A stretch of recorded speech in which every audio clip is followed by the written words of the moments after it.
उत्तर प्रदेश में सरकार किसकी बनेगी, विपक्ष में कौन बैठेगा, इसका फैसला जनता कर चुकी है और नतीजे आने में 24 घंटे से भी कम का समय बाकी है। उससे पहले इंडिया टीवी पर आप देख रहे हैं उत्तर प्रदेश की वीआईपी सीटों का एग्जिट पोल। एक बड़ी तस्वीर हम आपके सामने रख चुके हैं। कुछ ऐसी सीटें हमने आपके सामने रखी जहां पर भारतीय जनता पार्टी का स्ट्रॉन्ग होल्ड है, उनके सरकार में मंत्री रहे, जो चुनाव लड़ रहे हैं, कितने जीत रहे हैं, कौन कांटे की टक्कर में है, वो हमने आपके सामने रखा। इस चुनाव में अखिलेश यादव का भी बहुत कुछ दांव पर है। बात करेंगे उन सीटों की जहां पर अखिलेश और उनके गठबंधन के साथी चुनाव लड़ रहे हैं, ताकत से लड़ रहे हैं। अब किसकी जीत हो रही है, किसकी हार, वो अब अमित हम दर्शकों के सामने रखने वाले हैं। चलिए, वॉल हमारे सामने। सबसे पहले हम बताते हैं कि किस सीट पर हमारी नजर जा रही है, क्योंकि समाजवादी पार्टी और उसके सहयोगियों की 30 वीआईपी सीटों के बारे में हम आपको बताएंगे और उसका हाल क्या है। सबसे पहले शुरुआत हम करेंगे करहल से। आप बताएं, करहल इसलिए इंपॉर्टेंट है क्योंकि खुद अखिलेश यादव चुनावी मैदान में और पहली बार वो विधानसभा चुनाव लड़ने जा रहे हैं। अब देखिए, अब एसपी सिंह बघेल कल इंडिया टीवी पर मौजूद थे। वो ये कह रहे थे कि मैंने तो 6 दिन के भीतर ही अखिलेश यादव को चुनावी मैदान में बुला लिया करहल में प्रचार करने के लिए, और उनके पिता को भी प्रचार करना पड़ा, लेकिन जीत यहां पर अखिलेश यादव की हो रही है। एग्जिट पोल यही दिखा रहा है। अब हम उन वीआईपी सीटों की बात कर रहे हैं जहां पर अखिलेश यादव ताकत के साथ मैदान में हैं और करहल से उनकी जीत तय है। यादवगढ़ है, उनकी ताकत है, सेफ सीट है और यहां से अखिलेश यादव का जीतना तय है, इसमें कोई शक होना नहीं चाहिए। अब देखना यह होगा, ठीक जैसे गोरखपुर में कितने मार्जिन के साथ योगी आदित्यनाथ जीत रहे हैं, तो यहां पर मार्जिन देखा जाएगा कि करहल से अखिलेश यादव कितने मार्जिन के साथ जीत रहे हैं। अगली सीट की बात कर लें, जसवंत नगर, जो कि खुद समाजवादी पार्टी की सेफ सीट रही है और यहां से शिवपाल यादव चुनाव लड़ते आए हैं। जसवंत नगर से विवेक शाक्य बीजेपी से चुनावी मैदान में, समाजवादी पार्टी से बड़ा नाम शिवपाल यादव, हालांकि उनकी अपनी पार्टी है लेकिन चुनाव लड़ा उन्हें साइकिल के चिन्ह पर, और समाजवादी पार्टी की जीत तय है। शिवपाल यादव अखिलेश यादव के चाचा हैं बिल्कुल। वो और फाजिल नगर, अब अगला फाजिल नगर की बात कर लेते हैं। फाजिल नगर से कुमार कुशवाहा, जी हाँ, फाजिल नगर से कुमार कुशवाहा और साथ में उनके आपके बता दें टक्कर में कौन है, स्वामी प्रसाद मौर्य। तो यहाँ पर बीजेपी के सुरेंद्र कुमार कुशवाहा है, स्वामी प्रसाद मौर्य कांटी की टक्कर। यहाँ पर मौर्य ने अपनी पडरौना सीट छोड़कर फाजिल नगर सीट पर जाकर लड़ना चुना। अब अपना घर छोड़कर फाजिल नगर सीट से अगर वो चुनाव लड़े और तब भी लड़ाई कांटे की दिखाई दे रही है, तो सवाल उठेगा कि क्या उनका फैसला वाकई में सही साबित हुआ या नहीं। फिलहाल कांटे की टक्कर है, कोई भी जीत सकता है, शाक्य जीत सकते हैं या फिर स्वामी प्रसाद मौर्य जीत सकते हैं, लेकिन कुल मिलाकर टफ फाइट फाजिल नगर में दिखाई दे रही है। अब जहूराबाद की बात कर लेते हैं। जहूराबाद में क्या हाल है आपको बताते हैं। यहां पर कालीचरण बीजेपी के कैंडिडेट हैं और सपा के ओम प्रकाश राजभर। यहां पर जीत तो खैर उनको मिल रही है, तो खैर कह सकते हैं कि ओम प्रकाश राजभर तो यहां पर स्ट्रांग है ही। एक सांस में तमाम जातियां गिना देने वाले ओम प्रकाश राजभर तो ये कह रहे हैं कि योगी आदित्यनाथ को सरकार में दोबारा आने नहीं देंगे, तो अपनी सीट तो उन्हें जीतनी ही थी। इनमें से करहल की हम बात कर ले राजेश, क्योंकि करहल में मुझे ध्यान है अच्छे से, पोलिंग डेट पर हम लोगों की बहुत लंबी चर्चा भी हुई थी और वहां पर लोगों का रिएक्शन भी जबरदस्त था। बात वो करेंगे, भारतीय जनता पार्टी के कार्यकाल में लॉ एंड ऑर्डर बेहतर हुआ, लेकिन जीतेंगे तो भैया ही। बिल्कुल, देखिए वोट इतना ज्यादा है वहां पर, जो यादवों का वोट हो या मुसलमानों का वोट हो, वो दोनों मिलकर तकरीबन 2 लाख के करीब में वोट हो जाता है। यही वजह है कि करहल को सेफ सीट मानकर अखिलेश यादव वहां से चुनाव लड़ने गए थे, लेकिन एसपी सिंह बघेल जैसे ही वहां पर चुनाव लड़ने आए, मार्जिन की बात होने लगी कि अब मार्जिन जो है वो घटेगा, 20, 25, 30 हजार से ज्यादा से जीत नहीं पाएंगे। तो उस मार्जिन को बढ़ाने के लिए या फिर 50% ज्यादा वोट हासिल करने के लिए अखिलेश यादव खुद वहां 2 से 3 बार पहुंचे, उनके पिता वहां पर चुनाव प्रचार करने पहुंचे और पूरा उनका जो सैफई कुनबा है, सैफई के लोग जो हैं वो वहां पर उनके परिवार के लोग कैंप कर रहे थे। साथ ही सुरक्षा की जो बात है या कानून व्यवस्था की जो बात है, वो मैनपुरी में खास करके करहल में एक बड़ा मुद्दा था और जब एसपी सिंह बघेल पर हमला हुआ, वो एक चुनावी मुद्दा बना। जो बीजेपी समर्थित वोटर थे या बीजेपी का जो, जानना चाह रही हूं कि बघेल उतनी कड़ी फाइट दे पाए या नहीं। बिल्कुल दे पाए हैं, बघेल का फाइट दे पाए हैं। उन्होंने अखिलेश यादव को वहां पर फंसाया। बीजेपी का एक बड़ा गेम प्लान था कि अखिलेश यादव करहल की सीट इसलिए चुन रहे थे कि बाकी प्रदेश में वो आराम से प्रचार कर सके, लेकिन वहां पे उन्हें आना पड़ा, 1 बार 2 बार 3 बार उन्हें आना पड़ा। तो एसपी बघेल ने बड़े मजबूती से वहां चुनाव लड़ा है। बिल्कुल। अच्छा देवेंद्र, इस पे छोटा सा रिएक्शन आपसे लेना चाहता हूं। बघेल के वहां चुनाव लड़ने से बताया गया कि जो आसपास की कुछ सीटें हैं उस पर भी असर पड़ेगा, वो आपको लगता है कि कुछ एक असर गया होगा जिसका फायदा बीजेपी को मिला हो? अमित, आइडिया ही यही था। पहली बात यह है कि अखिलेश यादव को उस सीट पे दबाव मिलाया जाए, दूसरी चीज कि वहां पे दलित वर्सेस यादव का संघर्ष दिखाया जाए, ताकि दलित वोट जो कि बीएसपी के साथ है उसे अपने पाले में खींचने की बीजेपी की पूरे चुनाव में लगातार कोशिश रही थी, उस कोशिश को और ज्यादा बल दिया जा सके इस कैंडिडेचर के द्वारा।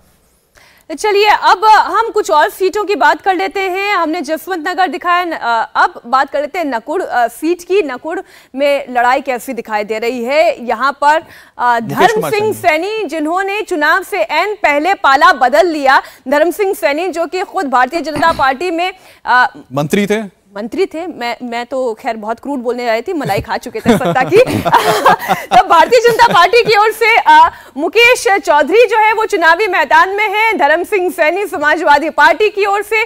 एक सीट हमने स्वामी प्रसाद मौर्य की चर्चा में स्किप कर दी, हम आगे चर्चा करेंगे। लेकिन चाहे स्वामी प्रसाद मौर्य की फाजिल नगर सीट हो या फिर नकुड़ सीट हो, धर्म सिंह सैनी की दोनों फंसी हुई नजर आ रही है। मीनाक्षी के शब्दों में दोनों ही मलाई खाए और मलाई खाने के बाद कांटे की टक्कर में फंसे। टक्कर है। घोसी सीट की बात कर लेते हैं। अगली सीट घोसी, विजय राजभर भारतीय जनता पार्टी की ओर से चुनावी मैदान में। दारा सिंह चौहान बहुत बड़ा नाम है, ताकतवर नाम है, ये जनता के बीच में रहते हैं और अप्रोचेबल लीडर के तौर पर भी जाने जाते हैं, और जिन्होंने सत्ता मतलब ये कहें कि पाला बदल लिया। पाला बदलने वालों में से एक बड़ा नाम दारा सिंह चौहान का भी, और ये अपनी सीट घोसी से जीत रहे हैं।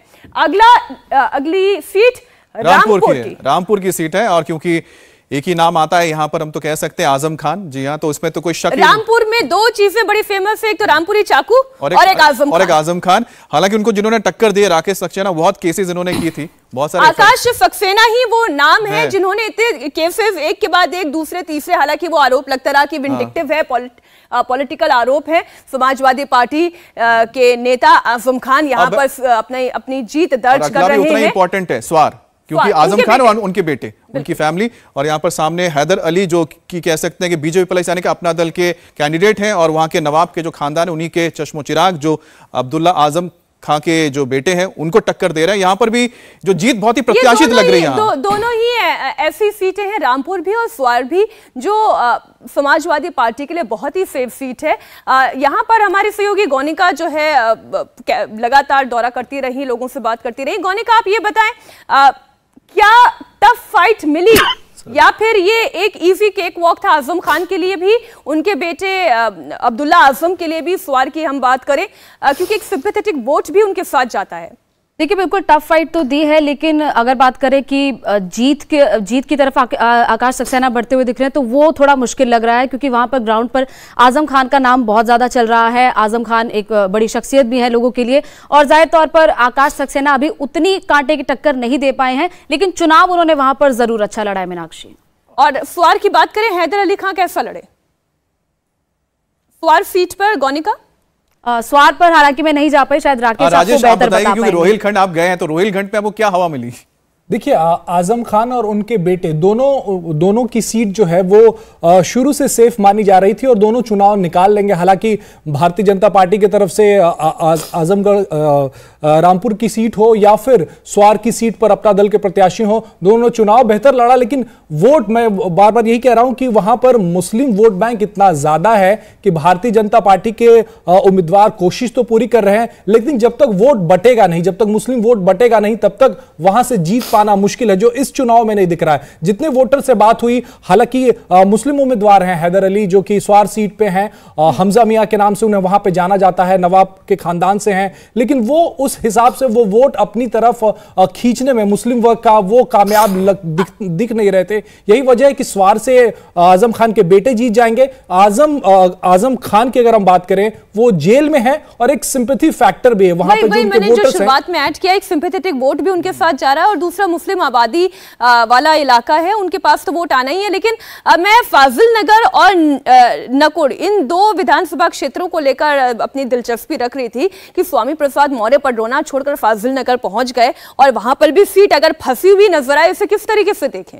फाजिल नगर सीट की बात करें मीनाक्षी, तो लगभग फॉरवर्ड वोट, वैश्य इसके अलावा कुर्मी वोट, इन सारे को अगर आप जोड़ दें तो लगभग 40% ये वोट हो जाता है। उसी से आप अंदाजा लगाइए कि कितना मुश्किल उनके लिए हो सकता है। दूसरी चीज़ कि फाजिलनगर की सीट जब उन्हें दी गई समाजवादी पार्टी की तरफ से, तो समाजवादी पार्टी के जो जिला अध्यक्ष हैं इलियास अंसारी, वो लगातार उस सीट पे मेहनत कर रहे थे, उनका टिकट काटा गया, उनकी जगह पे स्वामी प्रसाद मौर्य को टिकट दिया गया है। जाहिर तौर पे इलियास अंसारी के लिए बहुत मुश्किल हालात है और उन्होंने बीएसपी का दामन पकड़ा है और बीएसपी से वो चुनाव लड़ रहे हैं और मुस्लिम वोट जाहिर तौर पर इसमें सिंधवारी की पूरी आशंका रहेगी और वहाँ पर स्वामी प्रसाद मौर्य अगर चुनाव हारते हैं तो इसको बिल्कुल सामान्य तरीके से लेना चाहिए, इसमें कोई बहुत ज़्यादा सरप्राइज फैक्टर की उम्मीद नहीं रहेगी। इतना सब होने के बावजूद अगर वो जीतते हैं तो वो एक सरप्राइज होगा जरूर। धर्म सिंह सैनी की भी बात कर लेते हैं। नकुड़ से वो भी मामला फंसा हुआ है, अगर आप में से कोई नकुड़ गया हो या कोई और, देवेंद्र आप ही बताएं। देखिए, धर्मपाल सैनी की बात करें तो उनका ग्राउंड पे कोई अपना बहुत ज़्यादा ताकतवर नेता के तौर पे नहीं थे। स्वामी प्रसाद मौर्य के बहुत करीबी रहे हैं, स्वामी प्रसाद मौर्य का वरदहस्त उनके ऊपर रहा है और यही उनकी छवि रही है। वहाँ पर भी मंत्री के तौर पे भी कोई बहुत प्रभावी नहीं रहे। स्वामी प्रसाद मौर्य ने जैसे ही पाला बदलने का फैसला लिया, जाहिर तौर पे स्वामी प्रसाद मौर्य ने इनको बोला, उसके बाद इन्होंने भी पाला बदला। ऐसे में जो कनेक्ट होना चाहिए था कि अपने दम पे चुनाव निकालने की, वो इनकी नहीं थी और बीजेपी बहुत सीरियसली विचार कर रही थी। जब हालांकि ये पार्टी छोड़ के चले गए थे, लेकिन अगर छोड़ के नहीं भी गए होते तो शायद इनका टिकट काटा गया होता। उससे आप अंदाजा लगा सकते हैं कि इनकी स्थिति उस सीट पर ऐसे ही कितनी कमजोर है। ठीक है, अब हम लखनऊ पूर्व सीट की बात कर लेते हैं। लखनऊ कैंट की हमने तस्वीर आपको दिखाई थी जहां से भारतीय जनता पार्टी की जीत तय है और लखनऊ पूर्व सीट भी एक ऐसी सीट है जो भारतीय जनता पार्टी के लिए सेफ मानी जा रही थी। आशुतोष टंडन यहां से चुनावी मैदान में रहे और उन्हें मुकाबला दे रहे थे समाजवादी पार्टी के नेता अनुराग सिंह भदौरिया। आपने टीवी पर इन्हें चर्चा करते हुए कई बार देखा होगा। अचानक से इनको निकालकर चुनाव लड़ाने के लिए भेज दिया और एक बहुत ही मुश्किल कैंडिडेट के सामने चुनाव लड़ रहे हैं। जाहिर है भारतीय जनता पार्टी के लिए कोई बहुत ज्यादा मुश्किल नहीं रह गई। यहां पर एग्जिट पोल के लिहाज से तो भारतीय जनता पार्टी आशुतोष टंडन जीत रहे हैं। सरोजनी नगर सीट की भी बात कर ले, यह भी राजधानी के अंतर्गत आने वाली एक विधानसभा सीट बहुत चर्चा में रही। भारतीय जनता पार्टी की ओर से राजेश्वर सिंह चुनावी मैदान में, समाजवादी पार्टी की ओर से अभिषेक मिश्रा, ये भी बड़े अच्छे कैंडिडेट है। अगर इनके शिक्षा के लिहाज से आप देख ले, इनकी वाकपटुता के लिहाज से देख ले, लेकिन राजेश्वर सिंह ईडी के उसमें कर्मचारी रहे हैं, मतलब ऑफिसर रहे, अधिकारी रहे हैं, तो उनका नाम तो इसलिए मैंने कहा कि इंटेलेक्चुअल वर्सेस इंटेलेक्चुअल की लड़ाई है और लड़ाई भी कांटे की टक्कर ही है। इंडिया टीवी हर वक्त हर जगह डाउनलोड करने के लिए सर्च करें India TV news Google play store या ऐप स्टोर पर।